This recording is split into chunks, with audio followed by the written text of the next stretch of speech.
El equipo del Liberatorio se encuentra esta tarde con el maestro Alejandro Gamboa. Es conocido por ser uno de los grupos de trabajo que se ha interesado por reactualizar, reavivar, traer a la actualidad el trabajo de los artistas colombianos, pero en especial los artistas que hicieron parte del Taller 4 Rojo. Ha aceptado nuestra invitación. La semana pasada, el día martes, estuvo en la Facultad de Artes ASAP hablando en una magistral a los maestrantes de la Maestría de Estudios Artísticos y dejó muchas inquietudes. Precisamente esas inquietudes es que hemos querido como hablar con usted esta tarde, maestro Alejandro. Muchas gracias por la invitación. Gracias. Yo quisiera que comenzáramos por una frase que aparece en el libro de Peter Osborne que se llama El arte más allá de la estética, porque encuentro que tiene mucha relación con los planteamientos metodológicos que usted hizo en la magistral de la SAP.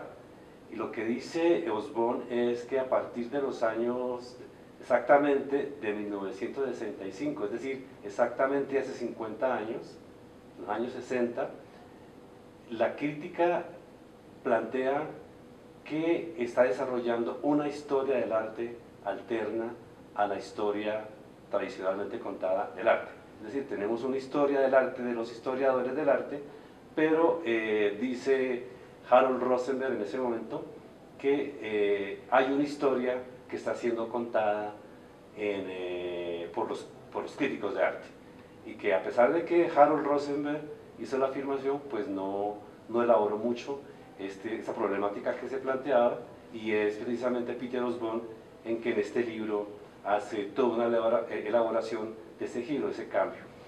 Entonces no sé cómo se siente usted en este contexto que plantea Peter Osborne, un libro muy reciente, su propuesta metodológica, las dificultades que usted nos contó muy francamente, muy abiertamente, sin ningún complejo metodológico, las dificultades que ha tenido usted con algunas críticas, porque un poco la quisquilla académica, que le faltó esto, que no tiene esto, que le falta cierto, porque estaban pensando más desde una región que está pensando en el objeto, que está pensando más en la constatación de cuadros, etcétera, y no entendieron que lo suyo iba por otro lado y era por el lado de la actualidad, por el lado de la experiencia, y pues bueno, de eso queremos hablar esta tarde con usted. No sé cómo se siente usted en ese marco como teórico que traza Peter Osborne. Ok, bueno, en primer lugar, gracias por la invitación, gracias por estar aquí conversando entre los dos. Me halaga mucho el hecho de que haya quedado inquietudes de la vez pasada que conversamos, pues porque esa es la intención, generar inquietud, generar dudas y generar siempre como la posibilidad de nuevos espacios de debate. Ya respecto a su introducción, a lo que comenta, sí, yo creo que hay que ubicarse en el plano de lo que este autor está proponiendo. Tradicionalmente se entiende la crítica más como valoración del arte, en términos muy generales, es decir, la crítica como aquel sujeto, como aquella práctica que le asigna o le ayuda a asignar un significado al arte y hacerlo más cercano al espectador, como la crítica como una especie de intermediario que ayuda a construir y a dar sentido, a explicar el sentido de las obras. Y generalmente se entiende la historia como una disciplina mucho más centrada en la valoración objetiva del objeto artístico. Entonces, siempre, desde esa perspectiva se siente como una tensión fuerte, mientras que uno está interpretando, el otro está reconstruyendo objetivamente, supuestamente. El problema es cuando nos damos cuenta, cuando los historiadores del arte, los estudiosos del tema, se dan cuenta que ni la crítica es solamente valoración, sino que también están construyendo historia, están construyendo una narrativa acerca del arte. Y los historiadores se dan cuenta que ellos también están haciendo valoración. Es decir, ni la crítica es solamente valorar, ni la historia es solamente reconstruir. La historia también es una reconstrucción, es una asignación de sentido Y la crítica también ayuda a construir una narrativa lineal, cronológica de lo que es el objeto artístico. Entonces en ese punto las fronteras se empiezan a hacer mucho más borrosas, ¿sí? Y resulta entonces que más allá de pensar la posibilidad o no de una reconstrucción objetiva de la historia, o más allá de pensar simplemente la crítica de arte como un ejercicio interpretativo libre o algo por el estilo, nos encontramos con el problema de que, bueno, toda narración de la historia es una construcción de la historia, es decir, toda narración de la historia en esencia lo que está haciendo es generando un sentido, toda construcción de la historia del arte en esencia lo que está haciendo es construyendo un sentido al arte, ¿sí? Cosa que ha sido difícil de aceptar por algunos defensores de la historia del arte como disciplina académica muy rigurosa, en la medida que si aceptamos eso, estamos aceptando que lo que construye el historiador del arte también son ficciones. Estaríamos aceptando que lo que hace el historiador del arte es producir un sentido entre otros muchos posibles. Y esa relatividad, ese relativismo que se le asignaría a la historia del arte, pues iría en contravía de la tradición histórica disciplinaria positivista tan fuerte que unidireccional que considera que puede reconstruir el sentido, el significado original, estabilizarlo y explicarlo del objeto de arte. Sin embargo, a mí me parece, bueno, lo que aquí digamos, el contexto de la cita que hace Hobsbawm de Harold Rosenberg está un debate entre críticos, ¿no? Las críticas que recibe la crítica. Y lo que uno ve en Rosenberg y lo que está aquí reactualizando ese espectro, como usted lo llama, que convoca a Hobsbawm para hacer frente a la complejidad del arte contemporáneo, es de alguna manera hacer conciencia de que la crítica está construyendo una historia diferente, una manera diferente de contar la historia. Sin embargo, por el otro lado que usted dice, los historiadores, ¿cierto? Los historiadores también están, de alguna manera están haciendo valoración por debajo de cuerda, digamos coloquialmente, estarían haciendo crítica. Sin embargo, uno podría pensar que ellos no reconocerían eso. Ellos dirían, no, nosotros no hacemos crítica, nosotros no hacemos valoración, nosotros no somos objetivos, ¿cierto? Y entonces ahí estaría un poco la disputa metodológica, en donde se tendría que tomar una decisión o por la verdad, como usted dice, la verdad objetiva, o por esta búsqueda del sentido que corre el riesgo, según los objetivistas, de dispersarse en muchos sentidos. Entonces, me parece que esa sería la diferencia entre las dos metodologías, ¿no? Sí, sí, yo creo que ese es como el punto de partida de toda esta discusión. Obviamente todo esto está lleno de matices, obviamente no se puede plantear como una lucha entre dos fuerzas opuestas radicalmente, que una necesita la aniquilación de la otra. No, por supuesto que no. Obviamente hay matices, obviamente hay grados, obviamente hay, en el caso colombiano e internacional, esfuerzos de la historia del arte que son muy interesantes, que precisamente están siendo autocríticos, autorreflexivos respecto a los mismos límites de la disciplina histórica. Y hay historia del arte que se está haciendo en el país, que está muy sistemáticamente y con esfuerzos muy serios, tratando de abrir las perspectivas, más allá de simplemente pensarse como esa historia de gabinete decimonónica de reconstruir objetos y reconstruir una narración lineal, temporal, de lo que fue el arte. Pero sí, yo creo que eso que usted planteaba es el punto de origen de esta discusión.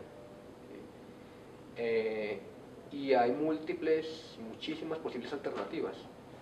Yo opto por una alternativa que intento que sea más consecuente con esa problemática, y es definitivamente dejar de pensar el objeto de arte como una realidad autónoma, con unos valores propios estéticos que le son inherentes, y pensar el objeto artístico como una construcción más dentro de una trama de sentidos sociales. Es decir, como que la historia del arte también se convirtió en interpretación del arte y en ficción sobre el arte. ¿Ficción en el buen sentido de la palabra? Sí, por supuesto que sí. Bueno, entonces asumámoslo como tal y sigamos entonces pensando cómo la construcción del arte y cómo la construcción del sentido del arte es inevitablemente parte de una trama de relaciones sociales más amplia. Entonces, pensar abordar el arte solamente desde la especificidad del arte, de la disciplina de la historia del arte, me parece, desde mi punto de vista, muy restringido, muy limitado, sobre todo para algunos fenómenos, como Taller 4 Rojo, que tenían una relación tan intensa con su contexto social y político, histórico, social y político. Entonces, desde un acercamiento disciplinar tradicional de la historia del arte, abordar Taller 4 Rojo se convierte en un problema, porque sería un acercamiento centrado sobre todo en el objeto artístico. Y desde la disciplina y la historia del arte sería difícil poder dar cuenta de esa cantidad de tensiones que estaban alrededor del objeto artístico.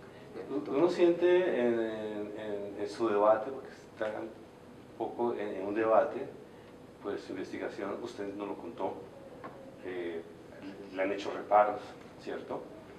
Metodológicos, quizá conceptuales, y usted en su conferencia, lo que, pues no sé si queriendo ser correcto, ¿cierto? Él dice, no, está bien que haya esa historia del objeto, ¿cierto? Esa historia estética, ¿cierto? Que ha caracterizado la historia tradicional de los historiadores de arte, ¿cierto? Y usted no la rechaza, usted dice, no está bien, no tengo nada en contra de eso. Lo que pasa es que hay unas características, unas contingencias, unas coyunturas propias de lo contemporáneo que se desvirtuarían, que se fugarían, que no tendríamos acceso a ellas si las miramos como objetos artísticos, ¿cierto? Porque realmente era otra cosa lo que ellos estaban buscando, era una búsqueda de actualidad, el insertarse en la actualidad, era como dice el título de su libro, una práctica que se coloca entre la práctica artística y la lucha social, ¿no? Entonces, a mí me llamó un poco el título, que es el título de su libro, ¿cierto? Y la palabra entre, porque digamos, la filosofía contemporánea habla mucho de en ese entre que se da entre dos realidades antagónicas aquí, el método de la comprensión que usted está defendiendo, la interpretación, el sentido, ¿cierto?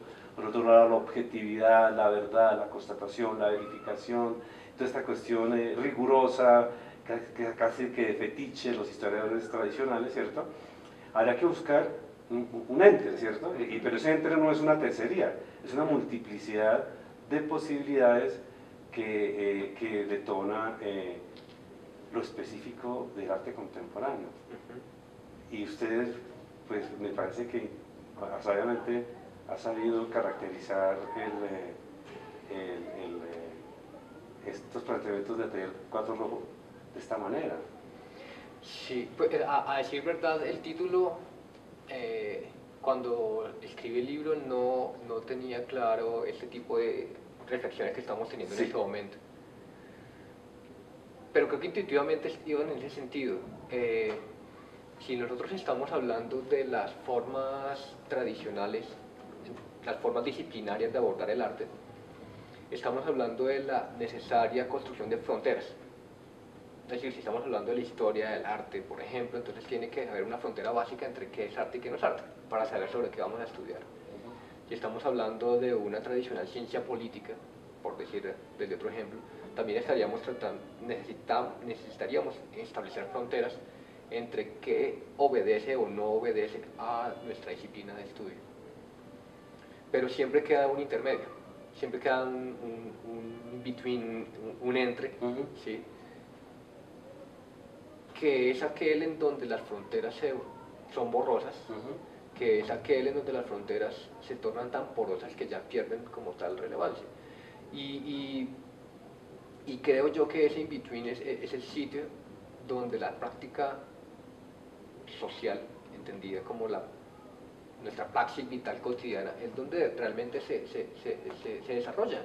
La construcción de fronteras es, bueno, necesaria para cualquier cultura, necesaria para cualquier disciplina, pero es sumamente problemática porque implica una exclusión del otro, ¿sí? Reconocer al otro pero para poder excluir al otro para poder afirmarme como yo mismo. Entonces reconozco que hay cosas que no son arte para poder decir esto sí es arte, pero resulta que tal vez en esto que yo dije que no era arte hay asuntos mucho más interesantes y mucho más significativos de los que sí entran dentro de la categoría de arte. Y así entonces siempre lo que queda por fuera de la frontera, lo que queda en el medio de la frontera, lo que no sabemos bien si es de aquí o de allá, generalmente, considero yo, es donde hay cosas más valiosas, donde hay cosas más ricas, donde hay cosas más productivas, donde hay fenómenos más interesantes de analizar. Listo, sí, es que entrando acá, en este momento estamos en la sede de la SAP que queda en los sótanos de la Avenida Jiménez, y a la entrada uno se encuentra con una cita de Big Muniz en donde él elogia el fracaso. Él dice, he habitado, es decir, he visitado con tanta frecuencia el fracaso que ya es el fracaso mi hábitat, ¿no? Y uno dice, no, pero es que ese fracaso se hace en el between, ¿cierto? En ese intermedio, en donde ya no hay nada seguro, ya no hay la metodología quisquillosa de los historiadores del arte, pero tampoco estaría, digamos, la multiplicidad de cosas relativistas que pronto acontecerían con la interpretación, ¿cierto?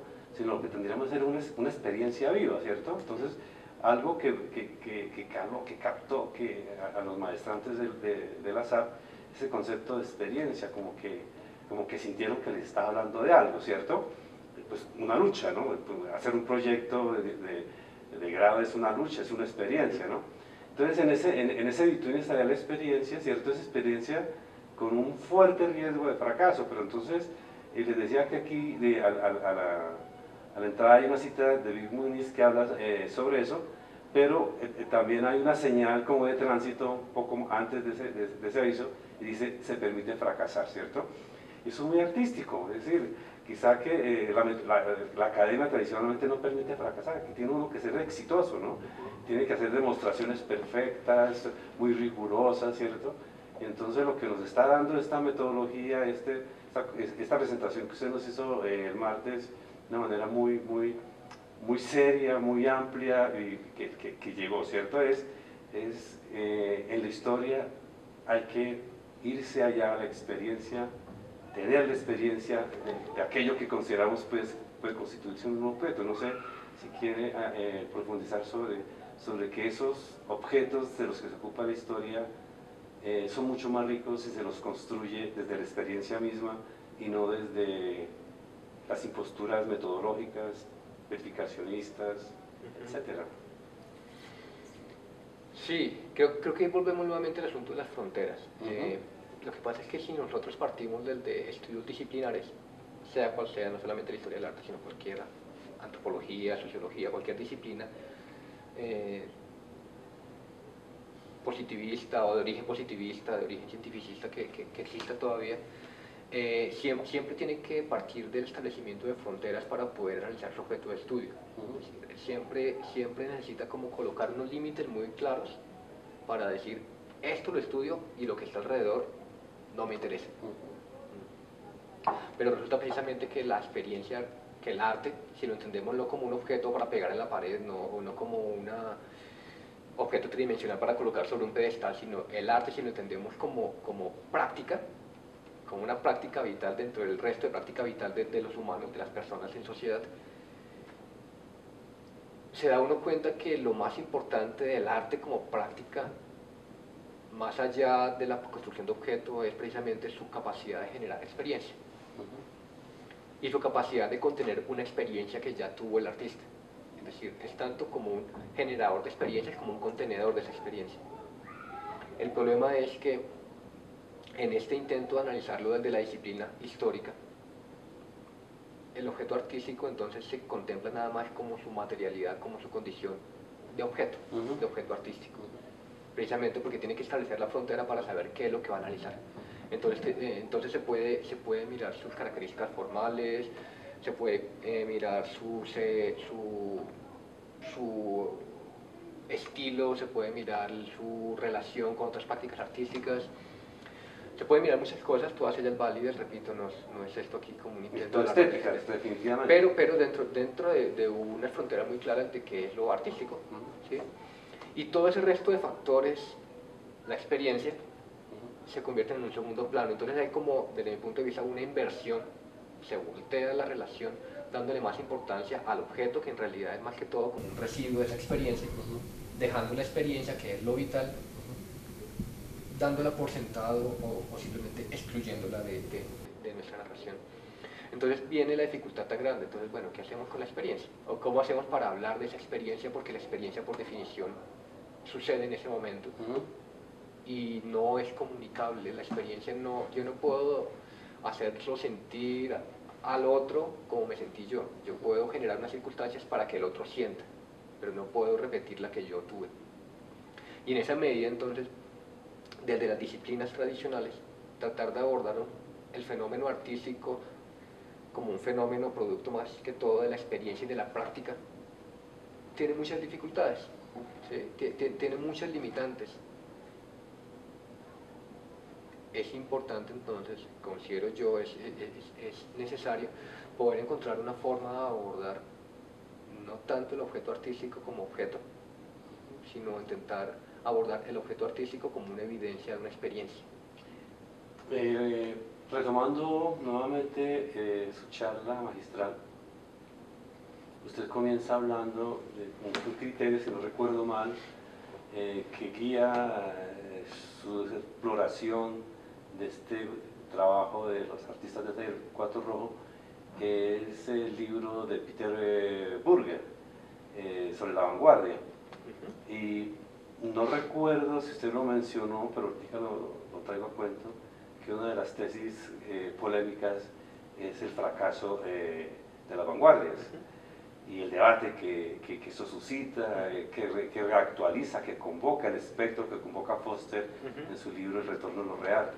Y mirar, bueno, en qué sentido fracasó y quiénes fueron los que, o cómo fue la manera, en qué consistió ese fracaso, ¿no? Pensar en el fracaso, pensar en el fracaso del arte del siglo XX, ¿no? Que es el fracaso de la sociedad en su conjunto, ¿no?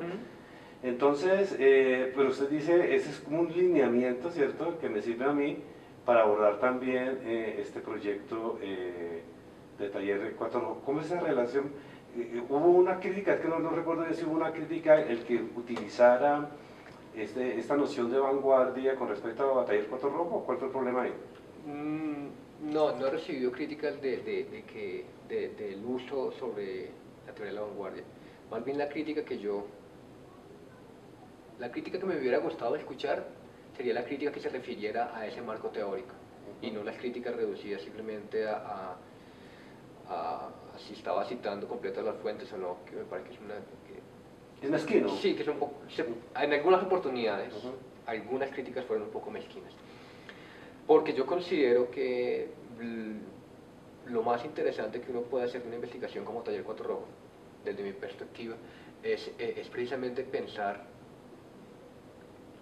usando las herramientas que sean necesarias, pensarlos a ellos como una práctica, dentro de la práctica. Y creo, o eso fue lo que encontré yo, que la teoría de la vanguardia nos permite pensar el arte como una práctica, nos permite pensar el arte de vanguardia, que es lo que trabaja él, como un intento muy fuerte, con un intento muy profundo de precisamente romper las fronteras, de precisamente romper esa noción del arte como un objeto y de pensar el arte como una práctica.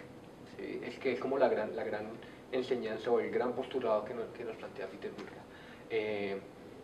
Los vanguardistas, dice él, los vanguardistas buscaban eliminar las fronteras entre arte y la vida. Romper la frontera entre arte y vida, dejar de pensar el arte como la producción de objetos estéticos y pensar la vida como tal en una práctica estética. ¿Sí? Y en esa medida, nuevamente, volvemos al asunto de las fronteras tienen que perder relevancia, tienen que perder el lugar tan importante que tenían en otro momento. Pero evidentemente, lo dice este autor, Peter Burger, y después lo retoma Foster, las vanguardias fracasan. Las vanguardias, es decir, no se logra una reestructuración integral de la vida. Llega la guerra, llega el fascismo, llega el nazismo, llega el estalinismo, y todo acaba con el sueño vanguardista de transformar la práctica vital. Y condenó a los esfuerzos vanguardistas de esta primera vanguardia, de la vanguardia histórica, los condenó paradójicamente a convertirse ellos mismos en objetos de museo, en objetos nuevamente donde toda su experiencia fue eliminada, fue como clausurada, fue obviada, y convertirlos en un cuadro para poner en la pared. Entonces, esto es lo que retoma después entonces Hal Foster y nos dice, bueno, la vanguardia no está condenada siempre al fracaso. La vanguardia puede tener un proceso permanente de reactualización como una acción diferida que siempre se está produciendo y siempre está buscando nuevas formas de estar señalando y atacando la institución arte de su momento específico. Entonces, más allá de considerar si es posible o no la vanguardia en este momento, creo que es un debate interesante, pero no es como tal el debate que yo propongo. Creo que es más interesante pensar, y ya lo señalaba usted, pensar los fracasos y analizar los fracasos de la vanguardia. Pero que son los fracasos pues, finalmente se termina lapidariamente, vuelvo y repito, tratando de recordar su magistral, diciendo, bueno, de alguna manera Taller 4J también fracasó. Sí. Hay que mirar cuál fue la razón, en qué consiste este fracaso, pero recordemos cómo se plantea el fracaso. No es lo mismo fracasar como un héroe, excepto que fracasar como un comediante, ¿no? Que es lo que se le daba una y otra vez la vuelta para mirar, quizá no hay otra manera de existir que en el fracaso, pero hay que fracasar con grandeza, hay que fracasar poéticamente y no fracasar uno como payaso, ¿no? Que pues, prácticamente eso es en lo que incurrirían las primeras neovanguardias, según Foster, ¿no? Pero entonces, volvamos otra vez a lo de Taller Cuatro Rojo. ¿Qué tipo de fracaso es el de ellos? ¿Y qué tipo de fracaso que todavía nos inspira, ¿no? Pues inspiró a una generación jóvenes de artistas, de investigadores, el caso suyo es el caso de Transhistoria, que ha hecho también un trabajo interesante, todavía sigue preocupado con estas problemáticas, ¿cierto? Pero que ha hecho que eso se convierta en un espectro, el espectro que usted habla, el espectro de Hamlet, ¿no? El investigador como el Hamlet, ¿cierto? Melancólico, buscando que su padre sacrificado pues le hable y le cuente algo, quién fue el responsable de su asesinato, ¿no? Sí, la idea de fracaso, la idea de ruina, la idea de espectro, obviamente yo lo que hago es retomar y recitar a planteamientos ya de otras personas, específicamente Benjamin sigue estando, es así como un gran espectro en todas esas discusiones, tanto en su noción de historia como en su noción de ruina, y siempre Benjamin va a estar por aquí. Así no lo convoquemos, él ya nos está hablando al oído. Sí, yo creo que el Taller 4 Rojo fracasó, sí, pero precisamente en ese fracaso que está bien interesante. Porque si decimos que Taller 4 Rojo fracasó, significa que tenemos que hablar de qué marco de análisis estamos utilizando para hablar de fracaso o hablar de triunfo. Y en esa medida es que el fracaso es interesante de analizar. Es decir, ¿fracasó en qué medida? Fracasó en la medida en que pues, en Colombia seguimos siendo el mismo país capitalista, en Colombia seguimos siendo un país que tiene los mismos o peores problemas que los que hubo en la década del 70, seguimos teniendo a los mismos santos, a los mismos familias gobernando, el mismo, o sea, como que es triste como Taller 4 Rojo, que funcionó en los últimos periodos del Frente Nacional, encontraba unos problemas económicos, políticos y sociales tan marcados, y es triste pensar cómo 40 años después casi que podíamos utilizar sus mismas obras para hablar, pero de la actualidad. Entonces, en esa medida, uno puede decir, claro, fracasó porque su intento de transformar la sociedad o de aportar a la transformación de la sociedad colombiana no tuvo éxito porque seguimos en una sociedad con más o menos las mismas problemáticas. ¿Sí? No tuvo éxito en la medida, o fracasó en la medida en que no logró una transformación radical del campo del arte en Colombia. Claro, no lo logró. Es decir, seguimos teniendo galeristas poderosos, seguimos teniendo dominio económico. Entonces hay unas obras de Taller 4 Rojo, una que es muy citada, hay una fotografía de un hombre con muchos brazos que es un artista que tiene los ojos vendados y que está recibiendo de un lado plata de una multinacional y el otro lado tiene una revista de arte internacional. Como que yo podría ponerla para hablar de Arco y está ahí, tiene tanta validez que eso implica como que es una evidencia de que su su intento fracasó. Es una evidencia de que su intento fracasó en la medida que ellos mismos como colectivo no pudieron continuar. Es decir, llegó a un punto tal su propuesta de vinculación con la lucha, su propuesta de vinculación con la práctica social, que hubo una serie de contradicciones, tal vez de falta de definiciones y de claridades de parte de ellos, que hicieron que se desintegraran. ¿Sí? El Taller Cuatro Ojos se desintegró a pedazos. ¿Amistosamente? ¿O a mordiscos? A mordiscos en algunos momentos, en otros también, pero no fue un cierre coordinado, fue un cierre tanto por su producto de sus divisiones internas y de sus conflictos internos, producto de sus faltas de claridades, todo esto lo digo con mucho respeto, como también producto de un contexto político muy agudo en el que se estaban desenvolviendo. Estamos hablando del gobierno de Turbay, el Estatuto de Seguridad, que ya como que acabó de romper cualquier posibilidad de oposición democrática, y la persecución fue muy fuerte, pues desde Felisa Bursin hasta García Márquez tuvieron que salir en todo este periodo. Entonces son muchos factores. Pero bueno, entonces menciono esos como elementos que hablan de su fracaso, pero igual eso que mencionamos como su fracaso es su triunfo, o es su vigencia, es su logro. ¿Sí? El logro, la vigencia del Taller Cuatro Ojos está en que lo que nos dijeron antes nos puede seguir hablando ahora. Que ese artista que tiene los ojos vendados y que tiene 8 brazos cada uno recibiendo dinero o buscando prestigio, es el mismo artista que podemos hablar en la actualidad. ¿Sí? Y cómo entonces esa falta de transformación de la sociedad colombiana es la misma que en la actualidad nos sigue llamando y nos sigue impulsando a intentar transformar la sociedad colombiana. ¿Sí? Y esas faltas de claridades que tuvieron el Taller Cuatro Rojo para que no les permitió continuar con su trabajo, no son exactamente las mismas, pero son el tipo de debates que considero yo que hoy en día están en boga en toda esta discusión sobre la vinculación del arte con la política. ¿Sí? Y en esa medida, el fracaso lo podemos voltear, y ahí es donde yo digo que puede ser interesante. No hablar de los triunfos de Taller Cuatro Rojo como sus obras gráficas que fueron muy buenas, pero no está ahí el Taller Cuatro Rojo que a mí me interesa. El Taller Cuatro Rojo que a mí me interesa es aquel que fracasó, pero que nos llama en la actualidad, que nos interpela, que nos dice, miren, nosotros levantamos la voz, nosotros lo intentamos, nosotros propusimos hacer cosas, no pudimos, ¿y usted qué está haciendo? Y ahí es donde me interesa.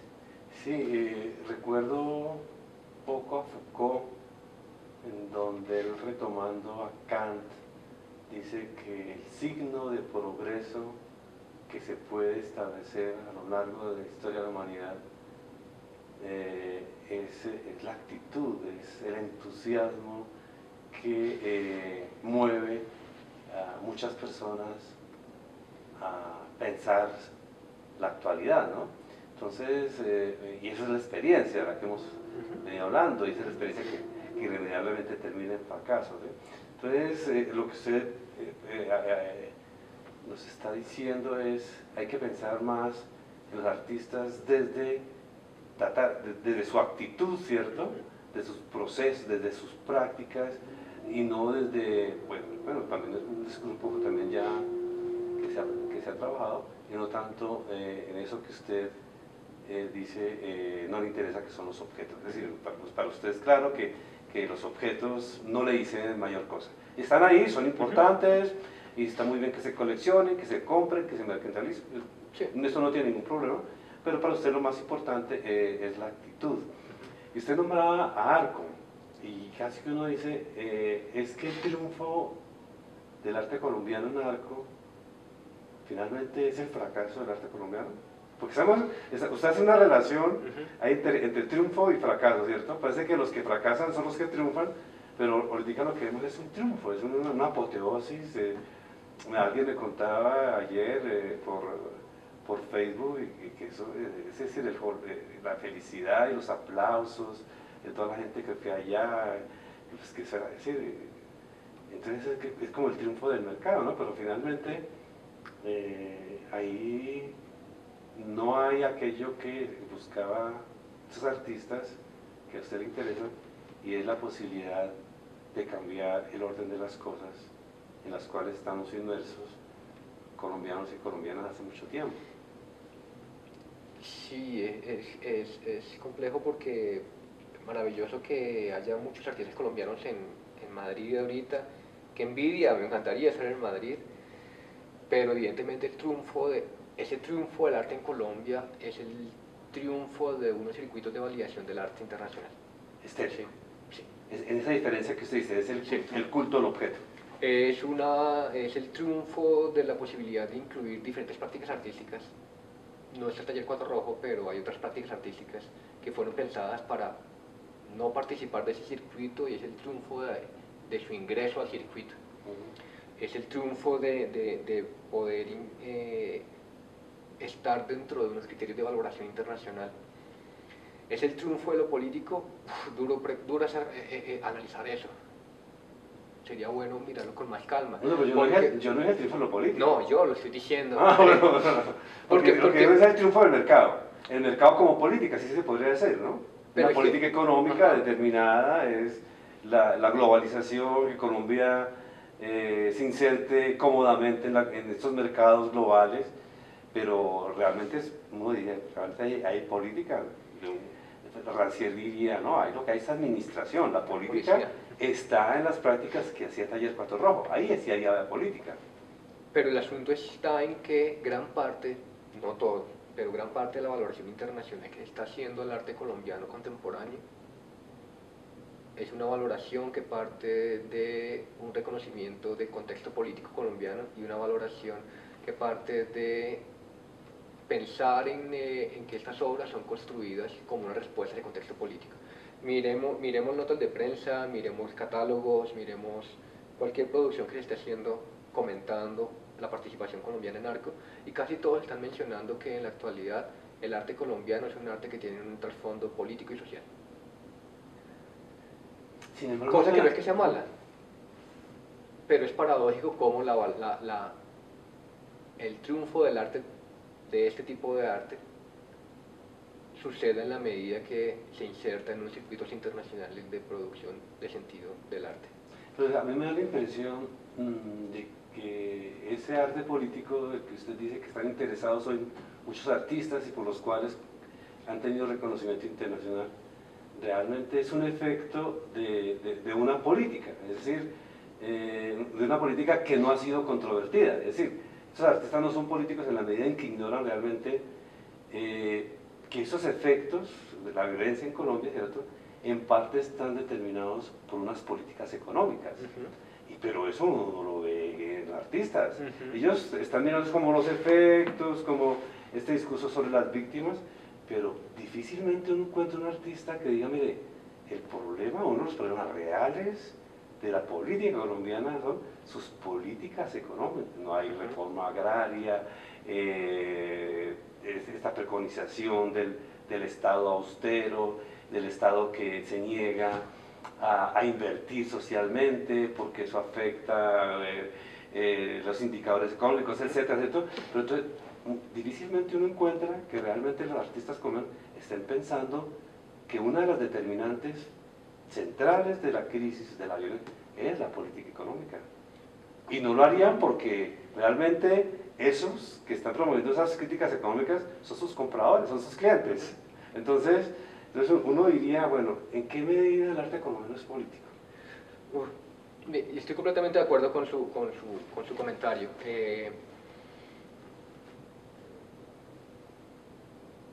Creo que en la actualidad falta muchísimo espíritu autocrítico dentro del arte en Colombia, dentro de ese arte político en Colombia.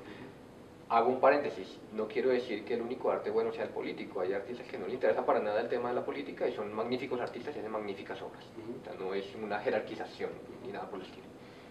Pero falta muchísima autocrítica entre los que sí están pensando la política y lo social, lo político y lo social. Y a mí me preocupa, y ese es mi tema de estudio de la investigación que espero a punto de culminar. Parece que ya lo hubiéramos leído juntos.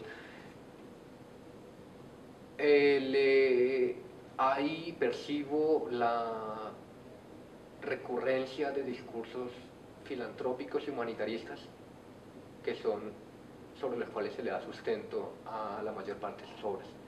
Cuando hablo de discursos humanitaristas no estoy hablando mal de por sí de ellos, estoy hablando de aquellos discursos humanitaristas como los que se preocupan por los efectos de la guerra, se preocupan por los efectos de las crisis, pero no por las causas de las crisis. El discurso humanitarista que nos lleva a conmovernos y a donar una botella de agua o 10 botellas de agua para los indígenas de La Guajira, pero nunca nos lleva a preguntarnos por qué no existe agua o cuál es el papel de las petroleras en la ausencia de los recursos naturales para determinadas comunidades. Entonces el discurso humanitarista es aquel discurso que se preocupa por las consecuencias y por aliviar el dolor humano, pero no se preocupa por las causas estructurales, o más bien invisibiliza, ahí está lo peligroso. Es un paliativo, ¿no? Es un paliativo que No invisibiliza las no causas. transforma nada. Entonces, en ese sentido no será político. Político es lo que transforma, ¿no?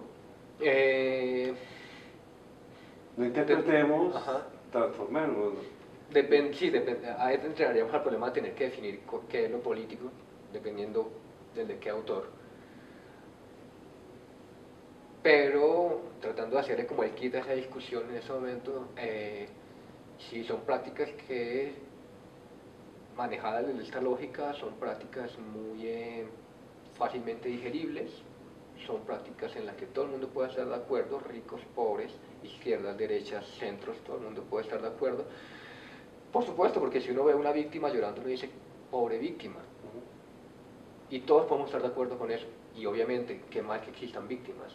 Pero si no nos preguntamos quién produjo esa víctima, quién ganó por la victimización de esa persona, quién se quedó con la tierra de esa persona, quién desplazada, realmente no estamos hablando nada. ¿Sí? Estamos llegando en un plano de la conmoción, me conmueve, pero nada más. Y nos decía Rancière muy claramente, de la conmoción a la concientización política hay un trecho muy, muy largo. ¿Sí? No se puede hablar de la conmoción, de que ese sentimiento que nos surge al ver obras de arte que hablen sobre las víctimas, sobre la guerra, sea lo igual a una subjetivación política que nos lleva a asumir un papel más activo respecto a la lógica de la guerra. Y eso es lo que hay muchísima ausencia en el arte colombiano. Entonces, bueno, entramos en ya la parte final de nuestra entrevista. Yo quisiera como proponerle que en esta última parte pensáramos, digamos, la crítica, ¿no? Me da la impresión de que usted se siente cómodo de este lado de la historia como crítica, muy moderno, es decir, un poco Foucault, que es quien detona otro tipo de prácticas históricas, ¿cierto? Donde hay que hacer dice él, una ontología crítica de la actualidad, ¿cierto? Convocar los espectros de la historia, bueno, espectros es suyo, no es de Foucault, de Derrida, como usted nos contó. Uno siente que usted está cómodo ahí, se siente cómodo, pues ha hecho ese énfasis, que eso es de alguna manera el interés de los estudios culturales. Y nos ha contado también que, un poco por fuera de cámara, que usted observaba en el arte colombiano, pues un poco ya una flexibilización, ya tratando de aceptar estas nuevas tendencias que es imposible no verlas, que ya sería absurdo no reconocer que el mundo cambió, que esto hay que, como usted lo decía, ya el arte no puede verse como estética, como objeto, sino ver arte hay que ver es la trama que hace visible el arte, es decir, ha cambiado el énfasis. Si los historiadores tradicionales no veían sino el objeto artístico, ahora a partir de todas estas transformaciones conceptuales vemos ya no es el objeto artístico, sino todas estas fuerzas que están bordeando, y ese es el interés, ¿no? Entonces, realmente yo me pregunto, pues porque he leído algunas cosas y lo que me llamó mucho la atención de su exposición, el Assad, es que usted hace un planteamiento conceptual, hace un análisis de conceptos, un trabajo de conceptos, elabora conceptos, ¿cierto? Y uno ve que está haciendo otro tipo de historia. Entonces, por eso yo digo, como que está por el lado de la historia crítica, ¿no? Entonces, ¿qué tan real es que la historia del arte colombiano esté dando ese paso? O si todavía seguimos anclados en estos discursos en donde no hay reflexión de conceptos, en donde la gente habla de arte político, pero no se toman el trabajo en un solo párrafo de decirle al espectador o al lector, mire, estoy entendiendo por político esto. Entonces, no sé cómo, si realmente se está haciendo ese paso, o la historia del arte colombiano está anclada todavía en unas modalidades, en unas narrativas que realmente no ven lo que usted destaca tanto, que es la experiencia. Yo creo que en cuanto a esa transformación o no transformación de la manera de asumir el arte, pasa como en muchos otros ámbitos. Los cambios, las transformaciones, las modificaciones son irregulares, graduales, a veces por saltos. Es decir, no podemos trazar una línea evolutiva que nos diga vamos a mitad de camino para llegar a esta meta o hemos avanzado 4 pasos para allá o no. ¿Por qué lo digo? Pues porque hay de todo. Creo yo que hay de todo. O sea, hay unos esfuerzos de algunos académicos que desde la historia del arte están haciendo investigaciones que creo yo que son muy, muy interesantes, que abordan la complejidad del fenómeno artístico de una manera muy seria y muy rigurosa, y que evidentemente están acercándose a planteamientos que se manejan desde los estudios culturales. No porque los estudios culturales sean lo mejor, sino porque la propuesta de apertura de los estudios culturales es una propuesta que está siendo asumida también por algunos historiadores del arte, por algunas investigaciones en historia del arte, por algunos programas en historia del arte, no lo sé. No lo sé porque no lo conozco a profundidad. Pero también sé que uno se encuentra con crítica de arte y con investigaciones de arte que son muy malas. Que parten de prejuicios, pero que no los hacen evidentes, que los dan por sentado, que parten de ideas supuestamente novedosas, pero que en realidad están siendo un reciclaje mal hecho de algunos planteamientos anteriores, que dan elementos a pesar de que establecen un marco supuestamente amplio, sus análisis son análisis completamente anclados al objeto, o que están dándole un valor inmenso al testimonio del artista, como si el artista tuviera la verdad de la obra. Es decir, todas esas cosas que uno puede criticar y que desde hace mucho tiempo, 50 años o más, está criticando esa historia del arte tradicional de gabinete, la sigue uno viendo. ¿Sí? Y gente que piensa que es una curaduría, es colocar objetos en una vitrina, eso es lo más tonto del mundo, pero sigue sucediendo. Gente que sigue pensando que hablar de arte político es colocar una página donde hable que en Colombia hay 50 años de guerra y después ya se quedan hablando de la especificidad del objeto. Eso también es tontísimo, porque lo que están haciendo con esa supuesta apertura del contexto es decir, contexto es una cosa y objeto es otra. ¿Sí? Pero hay muchas dificultades en muchas investigaciones para poder articular el objeto dentro del contexto, o más bien el contexto como productor de objeto.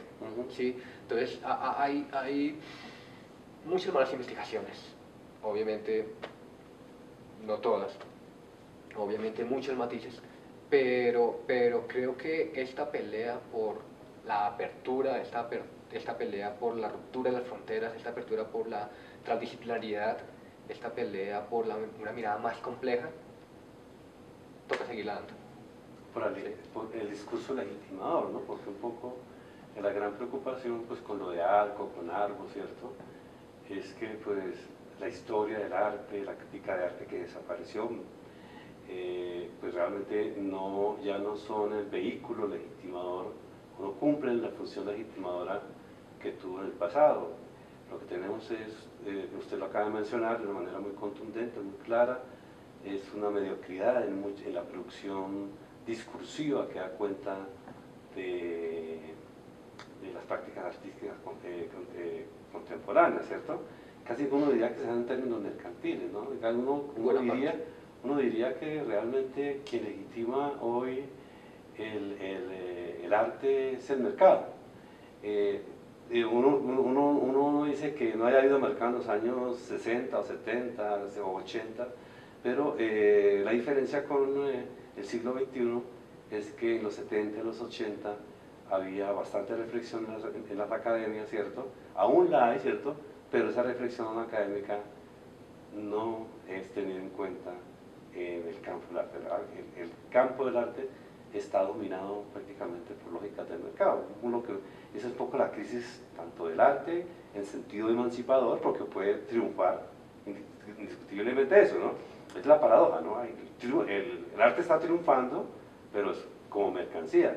Pero triunfar como mercancía es fracasar ¿cómo lo decimos? Como actitud, como propuesta de transformación de ese contexto que tanto le preocupa a los estudios culturales. No sé si usted quiere terminar ahí la entrevista haciendo bueno, quizá me exageré al decir que es el mercado el que legitima hoy el arte contemporáneo. Yo creo que todos nuestros mayores esfuerzos deben estar encaminados a la búsqueda de la complejidad. Nuestros mayores esfuerzos dentro de la crítica, la teoría, la historia, los estudios culturales, a donde cada uno de nosotros nos ubique, debe estar enfocado a analizar la complejidad de los fenómenos, a evitar los juicios a priori, a evitar los comentarios superficiales, a evitar los presupuestos falsos, a evitar una cantidad de cosas que son muy comunes en la mayor parte de nosotros. Porque la realidad es compleja y porque el arte es complejo, múltiple, diverso, y cualquier intento por abordarlo desde un punto específico cerrado de vista es un intento fracasado. Creo que esa apertura a la complejidad es un proceso en el que estábamos metidos. Creo que en la medida que entendamos o que intentemos, en la medida que nos acerquemos a la complejidad, vamos a poder entender el papel político del arte, vamos a poder entender los rigores del mercado, vamos a poder entender muchos aspectos que están dentro del campo del arte, pero que, como enseñaba muy bien Bourdieu, el campo del arte, como cualquier campo, es mucho más diverso que simplemente pensar en un actor dominante o en un actor dominado. Es un juego de poderes donde todos estamos y donde a nadie se le puede echar la culpa más que a uno mismo. Si no hay más crítica, uno debería pensar por qué yo no he hecho más crítica.